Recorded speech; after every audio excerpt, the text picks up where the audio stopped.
SOG પોલીસે બાંગ્લાદેશ અને ચીનથી ચાલતા 150 કરોડથી વધુના હવાલાકાંડના દુબઈ કનેક્શનમાં વધુ એક આરોપીની અમદાવાદથી ધરપકડ કરી છે. આરોપી ફ્રોડની કરોડો રૂપિયાની રકમ આંગડિયા પેઢી મારફતે મંગાવી આપતો હતો.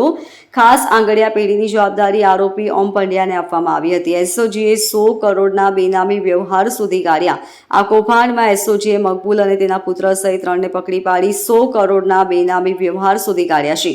હવાલા, online cyber fraud, Chinese game અને ક્રિકેટના સટ્ટા સહિતની બેનંબરી કમાણીની કરોડોની રકમ દુશ્મન દેશોમાંથી વાયા દુબઈ હવાલા મારફતે સુરત આંગડિયા મારફતે મોકલી તેને યુએસડીટી ક્રિપ્ટોકરન્સીમાં કન્વર્ટ કરી પાછી દુબઈ મોકલાતી હતી. શહેર પોલીસ આંતરરાષ્ટ્રીય સાયબર ફ્રોડ કૌભાંડમાં સામેલ વધુ એક આરોપીની ધરપકડ કરી મોટી સફળતા હાંસલ કરી છે.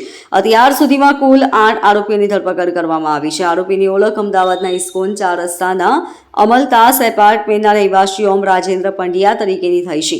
આરોપીઓએ કથિત રીતે સાયબર છેતરપિંડી દ્વારા પ્રાપ્ત થયેલા નાણાંનો હવાલા દ્વારા દેશ અને વિદેશમાં લોન્ડરિંગ કર્યું હતું. પોલીસે ટેકનિકલ અને માનવ સંસાધનની મદદથી અમદાવાદથી તેની ધરપકડ કરી હતી. Bureau report LK star news, Surat.